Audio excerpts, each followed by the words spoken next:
आजमगढ़ में समाजवादी पार्टी ने केंद्र और प्रदेश सरकार के खिलाफ जोरदार प्रदर्शन करते हुए जिलाधिकारी के माध्यम से राष्ट्रपति के नाम ज्ञापन सौंपा। समाजवादी पार्टी के नेताओं और कार्यकर्ताओं ने बढ़ती महंगाई, बेरोजगारी, पेट्रोल, डीजल और रसोई गैस की कीमतों में लगातार हो रही बढ़ोतरी, सरकारी भर्ती परीक्षाओं में पेपर लीक, आरक्षण व्यवस्था में कथित हस्तक्षेप, महिलाओं पर बढ़ते अपराध और कानून व्यवस्था समेत कई मुद्दों को लेकर सरकार को घेरा। सपा नेताओं ने आरोप लगाया कि केंद्र और प्रदेश की भाजपा सरकार संविधान और लोकतांत्रिक मूल्यों के खिलाफ कार्य कर रही है।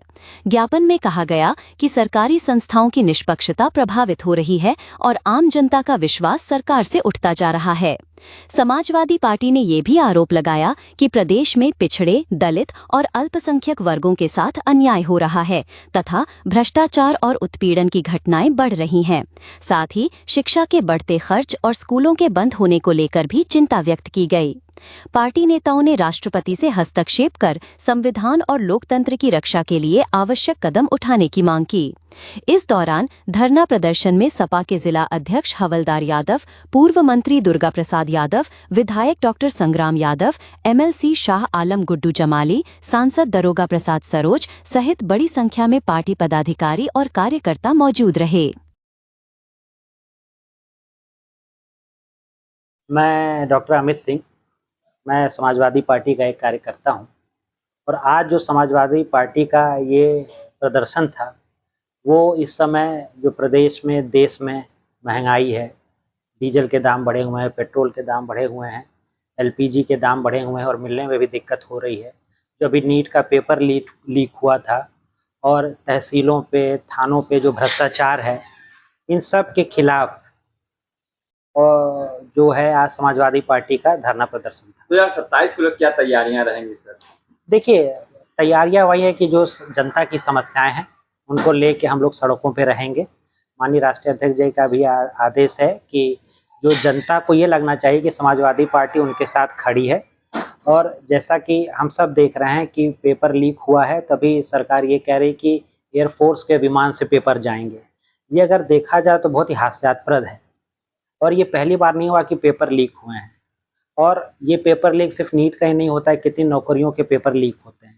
मैं एक छोटा सा आपको उदाहरण देता हूं कि अगर आप देखें कि जो एसआई की नौकरी आई थी लगभग 4000 लोगों की, उसमें 4 लाख लोगों ने भरा था। 80,000 होमगार्ड की आई है, उसमें 80 लाख लोगों ने भरा है। 100 बच्चे जब अप्लाई करते हैं तो एक बच्चे को सरकारी नौकरी मिलती है। वो एक नौकरी देने में भी आप बच्चों की हालत ख़राब करते रहे हैं। पहले आप पेपर लीक करवाते हो, बच्चे उसके लिए जब सड़क पर उतरते हैं तो आप उन पर लाठीचार्ज करते हो। एक बच्चा में याद हो, बच्चा मर गया, उसके सर पे मार दिया। तो इन सब चीज़ों के खिलाफ, बेरोजगारी, महंगाई, भ्रष्टाचार के खिलाफ आज समाजवादी पार्टी का ये आंदोलन था। आप भी अपने क्षेत्र में जाते हैं, लोग को एकजुट करते हैं, एक मंच पे करते हैं। 2027 के लिए राष्ट्रीय अध्यक्ष जी की क्या कहना चाहेंगे? देखिए, हम लोग समाजवादी पार्टी के कार्यकर्ता हैं और मैं काम कर रहा हूँ। फिर आगे क्या होगा वो राष्ट्रीय अध्यक्ष जी का जैसा आदेश होगा वैसा हम लोग करें। देखिए, आज देश प्रदेश में जो सरकार चल रही है वो संविधान लोकतंत्र विरोधी है।